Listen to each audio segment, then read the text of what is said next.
और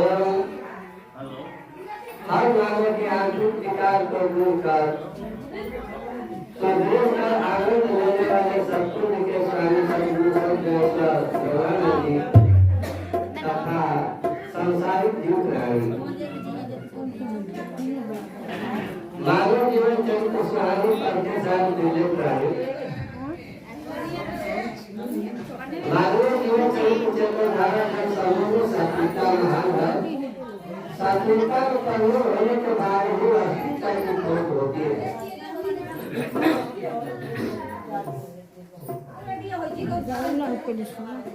समस्त जीवन का संबंध एवं सार्थक का प्रमुख करने की क्रिया सामर्थ्य सद्गुरु के ऊपर ही निर्भर करता है।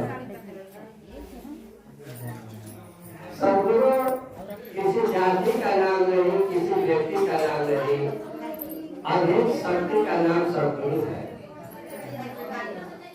अभेद निशान निर्विकार निशान शक्ति दिशा में आकर कार्य करने लगती है, उन्हें सद्गुरु की संज्ञा दी जाती है।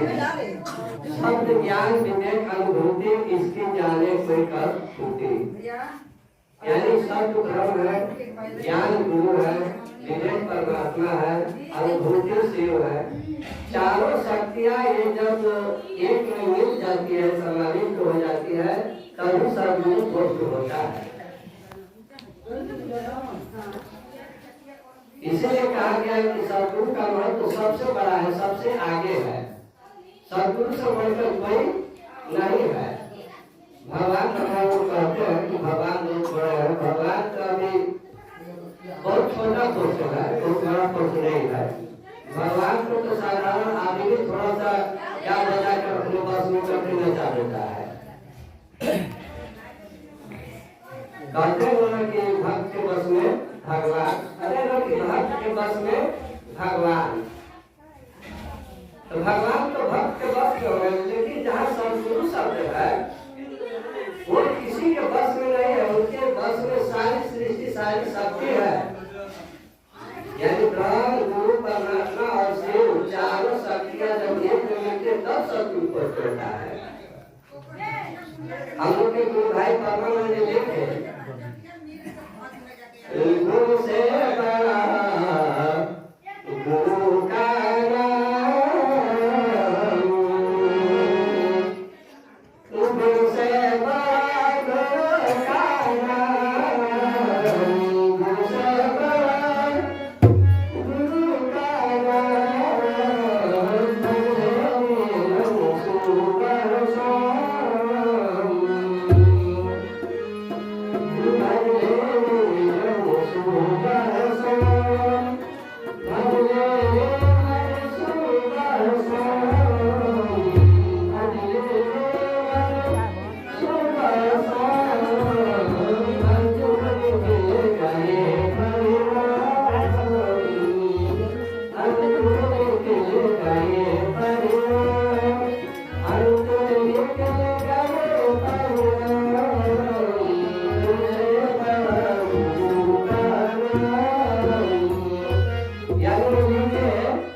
नाम का महत्व दिया गया। क्यों?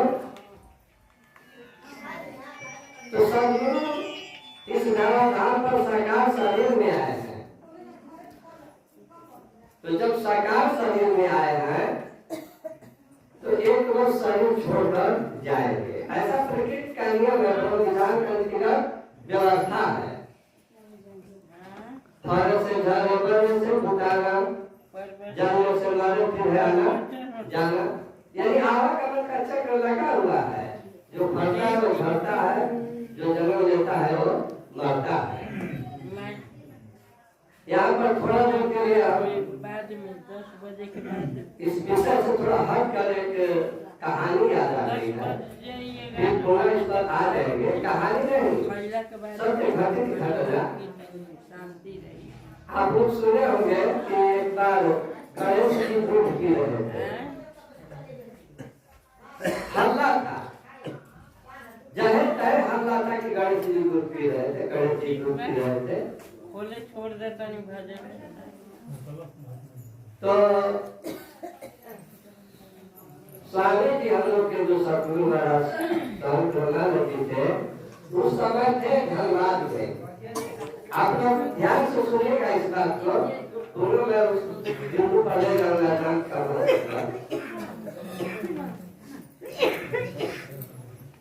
तो स्वामी जी धनबाद में उस समय थे।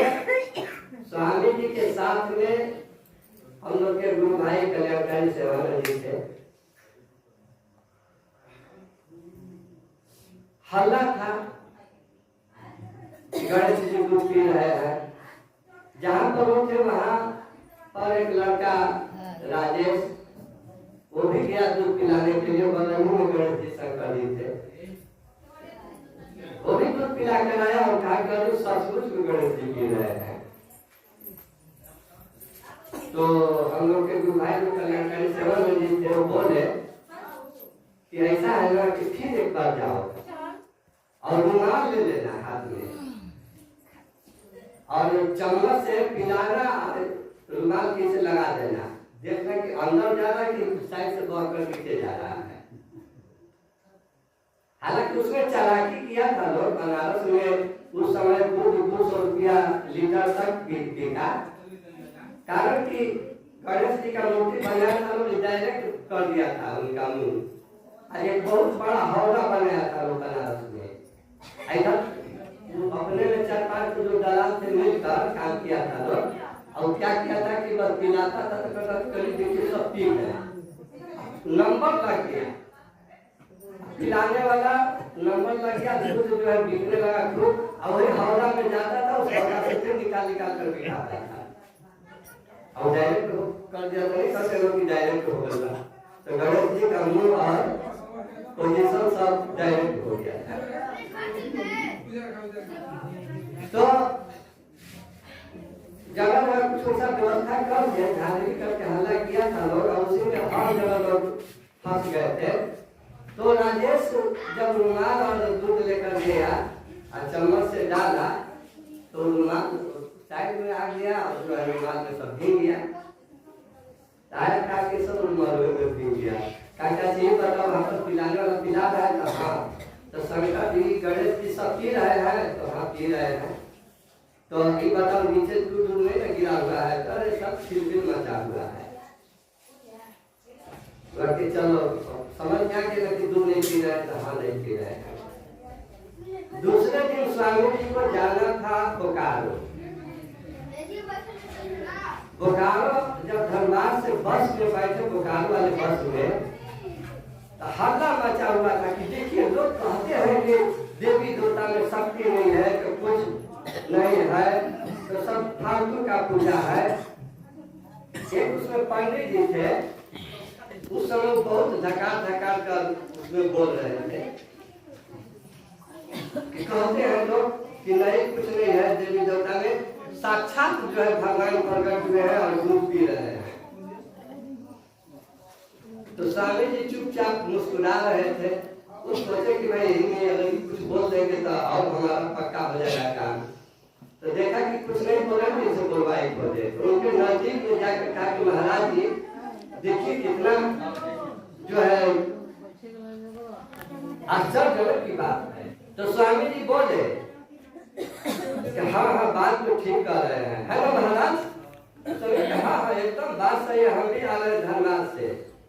कल रात में तो शंकर जी दूध पिए थे और सुबह में 1-1.25 किलो जो है मैदान काटे थे। पंडित जी फेंकते परेशान थे। अब इतना बात तो बोल रहे हैं, अब झूठ बोल रहे हैं, अब झूठ बोल रहे हैं। झूठ नहीं, हम अपने आँख से देखे में हमारे सामने की बात है।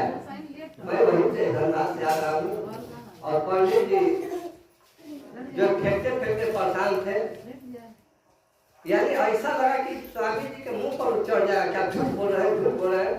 स्वामी जी कस के डांटे, बहुत है किससे बात बोल रहे हो? बस में जितने लोग थे सब शांत हो गए।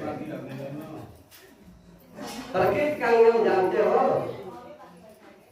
और लोग शांत हो गए। इसमें कौन प्रकृति का नियम बताने लगे?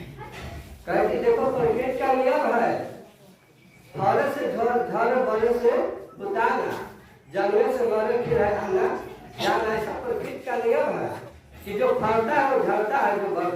बेटा है जो जन्म लेता है वो मरता है। ठीक उसी तरह से जो खाता है वह हरता है। खेत भाषा भोजपुरी में जो खाता है वह हकता है। तो गणेश जी कुंटल का कुंटल दूध पी गए तो सच हो गया, और 1.25 किलो 1.5 किलो हाल दिए, गलत हो गया। बेवकूफ कहेगा सब वहां पर फंस दिया उस बात में, कहा कि गंगा जी ठीक कर रहे हैं। अब उसी समय वो चुप हो गया, चर्चा बंद हो गया कि भाई महाराज जी सब अभी चर्चा कर रहा था कि दूध पीने के लिए हल्दी की बातें करके कर रहा था। देखिए महाराज दूध देख कर आए कि छेद भी दिए, जो बता दूध पिएगा जरूर छेदेगा। कोई तो कहने का मूल उद्देश्य के इस धरती पर वही बात चर्चा चल रही थी कि सदगुरु जब इस धराधाम पर आए हैं तो कहा जाता है सदगुरु परम सत्ता का नाम है, कोई व्यक्ति का नाम नहीं। तो वह परम सत्ता इस साकार शरीर में आकर ही कार्य करते हैं। तो जब इस साकार शरीर में आकर काम करते तो किसी मानव तन में आएंगे, तो मानव तन में आएंगे तो एक तो शरीर छोड़कर जाएंगे, चाहे परम ब्रह्म ही इस धराधाम पर आ जाए, प्रकृति का नियम है। तो सदगुरु इस धराधाम पर आते हैं और शरीर छोड़कर जाते हैं। तो नाम का कैसे महत्व हो गया? तो जो नाम दे दिए आपको, जो गुरु मंत्र दे दिए, जो शब्द दे दिए, वह हृदय में अंकित हो गया। वह नाम वह शब्द जन्मों जन्मांतर तक साथ देगा। शरीर तो चला जाएगा, लेकिन जो शब्द दे दिए हैं, शब्द का विनाश नहीं होता। शब्द क्या है? तो बीज है, बीज का कभी नाश नहीं होता है। आप लोग सुन रहे थे ना कि शब्द रूपी बीज को कहाँ बोना है? शब्द रूपी बीज को हृदय की खेत में बो देना है, और नियम रूपी घेरा से घेरना है। जैसे खेत में आप बीज डालकर चुपचाप छोड़कर बना जाएंगे, गड़बड़ा भी जाएगा, लेकिन उसको घेरना पड़ेगा। उसी तरह से जो गुरु का जो शब्द मिला, जो बीज मिला, उसको नियम रूपी घेरा से घेरना पड़ेगा। यानी शब्द रूपी बीज को हृदय रूपी खेत में बो दो, नियम रूपी घेरा से घेर दो। उसके बाद विचार रूपी खुरपी से, तो उसमें ये भी कहा जाता है कि उसमें खाद पानी भी जो डाला जाता है, तो कहा गया कि व्यवहार रूपी खाद पानी से उसको सींचना है। व्यवहार क्या है? अध्यात्म का पहला अक्षर क है। जैसे आप स्कूल में जाते हैं, अभी क लिखना नहीं जान रहे हैं, आना जाना सीख रहे हैं, उठ गए, तो उसको क्या कहा जाता है? शिष्टाचार के अंतर्गत। और जब क लिखना शुरू कर दे तो व्यवहार में आ गए। यानी सत्संग में आज आ जा रहे हैं तब शिष्टाचार में आ गए, और जब कुछ शब्द जो है हृदय में रख दिए, कुछ बोलना शुरू कर दिए, कुछ सीखना शुरू कर दिए, तो व्यवहार में आ गए। तो कहा गया कि व्यवहार रूपी खाद पानी से सींचना है, और विचार रूपी खुरपी से काम क्रोध मद लोभ इच्छा द्वेष घृणा अहंकार लोभ लालच रूपी पूरा कर जो घास पात लग जाता है, उसे जो है उस विचार की खुरपी से निकालना है। बाहर वाला खेत में तो खुरपी आप लगा देंगे, लेकिन इसमें कौन खुरपी है? विचार। तो विचार की खुरपी से उस कूड़ा करकट को बाहर निकालकर फेंक दिए। जब विचार की खुरपी से उस कूड़ा करकट को निकाल देंगे तो भक्ति रूपी अंकुर अंकुरेगा, भाव रूपी छाया लगेगा, श्रद्धा रूपी फूल खिलेगा, और जब श्रद्धा रूपी फूल खिल जाएगा तो ज्ञान रूपी फल अवश्य लगेगा, और जब ज्ञान रूपी फल लग जाएगा तो उसमें चेतना रूपी रस और स्वाद से परिपूर्ण हो जाएंगे, और उसके बाद जो बीज जीव का जो रहेगा। कहने का मूल उद्देश्य कि जब आप सदगुरु के छाया में गए और सही ढंग से उनके वाक्य को पालन कर लिए, उनके शब्दों को सीख देंगे तो आप खुद महान हो जाएंगे और आपके माध्यम से अनेक ज्ञानी पैदा होंगे, त्यागी पैदा होंगे और पैदा होकर फिर उनसे विस्तार शुरू हो जाएगा। यानी बीज का नाश नहीं होता, बीज बरकरार होता है। तो कहा जाता है कि सदगुरु किसी व्यक्ति का नाम नहीं है, अभेद शक्ति का नाम है। इसलिए सदगुरु के शरण में सबको जाना जरूरी है। लोग कहते हैं ना कि कितना हो तीर्थ करो, ध्यान करो, जब तक गुरु ज्ञान नहीं लोगे तब तक तुम पार नहीं हो पाओगे। आज के डेट में लोग चिल्लाते हैं हरे राम हरे कृष्ण, अब इस समय हरे शिव हरे शिव हरे शिव हरे हरे, मुर्गी अंडा मछली घरे घरे, तो हरे राम हरे हरे मुर्गी अंडा घरे घरे एकदम लगा हुआ है। तो बताया जाता है कि आप लोग इस पर विशेष रूप से ध्यान देंगे कि जब तक अपने व्यवहार को आप मजबूत नहीं करेंगे, खान पान शुद्ध नहीं करेंगे, तब तक आपका कल्याण नहीं होगा। कह देते हैं लोग मुझसे कि हम अपन शिव के गुरु बना ले रहे हैं। बहुत जगह आप लोग प्रवचन में सुनेंगे दया का भीख लोग मांगते हैं।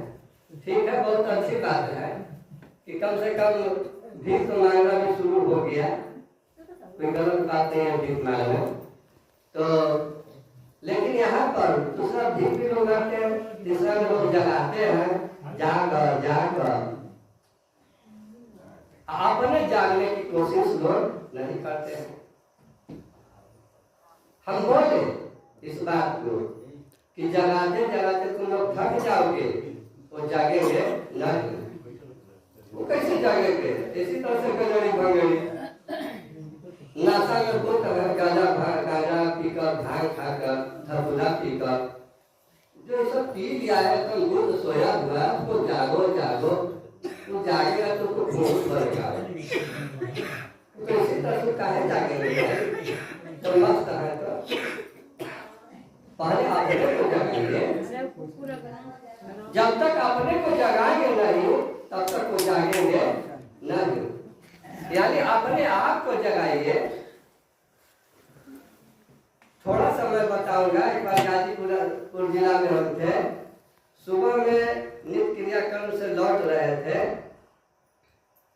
तो एक प्रेमी थे, हमको देखकर दूर से कहने लगे कि महाराज जी आ रहे हैं, अब नहाएंगे, स्नान करेंगे, उसके बाद जो है पूजा पाठ करेंगे, भगवान का नाम लेंगे। मैंने ऐसे अपना बकना शुरू की, कुछ हमसे बोलवाना चाह रहे थे लेकिन हम कुछ बोले नहीं, अपना कमंडल लिए थे, आगे बढ़ने लगे तब देखे कि आगे बढ़ जाएंगे तो कहे कि तब महाराज जी अब नहा धोआ कर भगवान का नाम लीजिएगा ना, पूजा कीजिएगा ना। तो हमने कहा कि पूजा कैसे किया जाता है हमको मालूम नहीं है। कहते आप क्या कर रहे हैं, पूजा आपको मालूम नहीं है। हमने कहा कि भगवान का नाम नहीं लेंगे। हमने कहा कि भगवान को हम देखते ही नहीं है तो फिर नाम कहाँ से लेंगे? अरे आप गजब बोल रहे हैं, ये क्या कर रहे हैं महाराज? हम कहा भाई हम भगवान को देखे नहीं है। अरे महाराज सब भगवान का पूजा करता है। हमने कहा कि जो देखा होगा पूजा करता होगा, हम नहीं देखे हैं और भगवान को हम गलत क्या कर पूजा करेंगे? अरे महाराज आप ऐसा बात कर रहे हैं, भगवान के पीछे सब चलता है।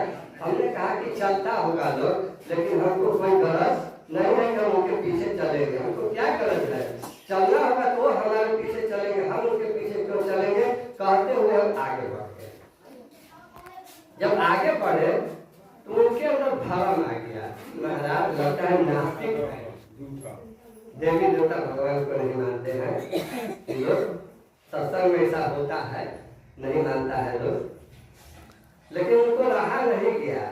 हम गए वहां पर अपना सफाई सुथरा करके जब बैठे तो बैठने के बाद थोड़ी देर में पहुंच गए, 2-4-5 मिनट में ही पहुंच गए और जाकर हाथ जोड़कर कहे कि महाराज जी थोड़ा हम शंका में हो गए। तो हमने कहा कि शंका में, तो हम समझ गए उनकी बात। हमने कहा कि क्या शंका, थोड़ा यही शंका में हो गया कि आप नास्तिक हैं कि आस्तिक हैं, समझ में नहीं आ रही है। हमने कहा कि ठीक है बैठ जाइए, समझ में आ जाएगी बात। आप कहिए है ना कि भगवान के को हम कह दिए कि हमारे पीछे चले, हम उनके पीछे नहीं चलेंगे, यही बात कहें हाँ। तो हमने कहा कि अब एक प्रश्न खड़ा हो गया, थोड़ा उत्तर दे दीजिए तब उसके आगे हम बढ़ेंगे। तो हमने उनसे पूछा कि ये बताइए कि नारी के पीछे पुरुष चलते हैं कि पुरुष के पीछे नारी चलती है? तो बोले कि नहीं, पुरुष के पीछे नारी चलती है। हमने कहा कि ठीक, नारी के पीछे पुरुष नहीं चलते हैं तो नारी वही तो मौका हो चलेंगे नारी के पीछे क्यों? हमने कहा कि अच्छा एक बात बताइए, नारी अगर खूब बंद ठन गए एकदम लिपस्टिक खूब एकदम लगा कर बंद ठन के चल एकदम हिलते डुलते तब तो कह रहे कि तब तो बहुत पुरुष पीछे हो जाएंगे। हमने कहा कि बस यही बात है, यही पर ध्यान देना है, विचार करना है। ठीक उसी तरह से आप अपने आप को भगवान को पीछे चलाने की कोशिश मत कीजिए, भगवान को पीछे चलाने की कोशिश मत कीजिए। बहुत बड़ी पर जो है थक जाएंगे चलाते चलाते, बहुत बड़ी परेशानी होगी। कोई ऐसा दिमाग लगाइए, ऐसा बुद्धि लगाइए तो खुद पीछे चलो, उसी तरह से बंद कर जाइए, थोड़ा लिपस्टिक लगाकर नाक रंग के, यानी अपने आप को क्रियाओं में, कर्मों में, व्यवहारों में, विचारों में अपने आप इतना कष्ट दीजिए, इंद्रियों को कंट्रोल कर लीजिए कि भगवान को सोचना पड़े और पीछे उनको नाचना पड़े। पीछे चलने की कोशिश मत कीजिए, पीछे चलाने की कोशिश कीजिए। तो पीछे चलाने के लिए तो कुछ तो भाई रंग को बदलना ही पड़ेगा, बिना बदले हुए नहीं होगा। बाकी तो बहुत है। और हम लोग के अभी गुरुभाई कल्याणकारी से जुड़ा में जो भी बाकी है तो इनके मुखार से भी आप लोग प्रवचन सुनेंगे। तो हम एक भजन को उनको सुनाए थे, शुरू त्याग प्रिय में आसन जो में जब हमसे पढ़ाई, उस समय शरीर पर कपड़ा नहीं था, सिर्फ अंडरवियर पहन करते। जैसे महाराज की ज्योति में बोल रहे थे माया वाली बात, तो वहां पर कथासन पर बैठे हुए थे, 3 महीना तो बैठे ही रह गए थे, दीवार की तरफ से वोट भी नहीं लगाए थे। उस समय नीम का पत्ती और फलता हुआ पानी चल रहा था, दाल चावल साग सब्जी रोटी दूध दही फल कुछ नहीं। उस समय बहुत काफी भीड़ लगती थी। हल्ला था कि एक साधु बालों खाली नीम के पतइये और बालों खाना पानी पी के रहेगा, शरीर बिल्कुल मोटा हो गया है। हमारी समस्या लोग की नजर में एकदम पति हो रहे हैं। तो उस समय जो माया की बात है वहां पर आ रहा था, दृष्टि दिखाई दिया था। तो उस समय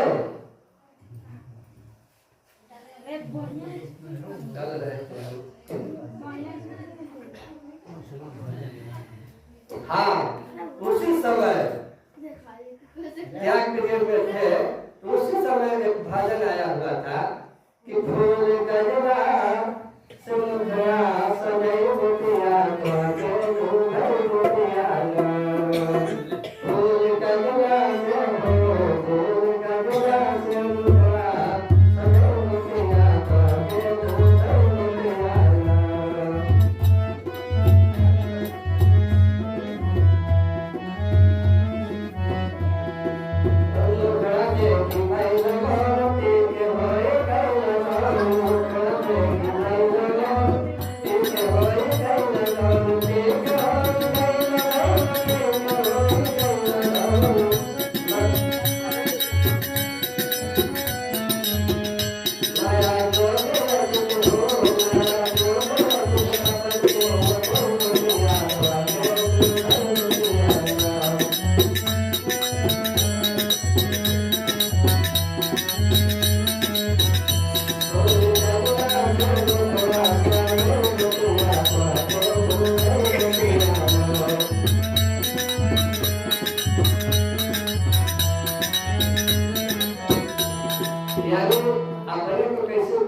लेना है। और सुना ज्यादा कुआं लाख गुरु ध्यान, अपने कर्म पर ज्यादा से ज्यादा। अब इसके आगे क्या है ज्ञान? आप लोग जितना कीजिएगा ध्यान उतना ही आपके लिए होगा इंसान। मैं इस समय के लिए इतना ही कहकर अपनी वाणी का विराम दे रहा हूँ। ओम सत्यम सत्यम सत्यम।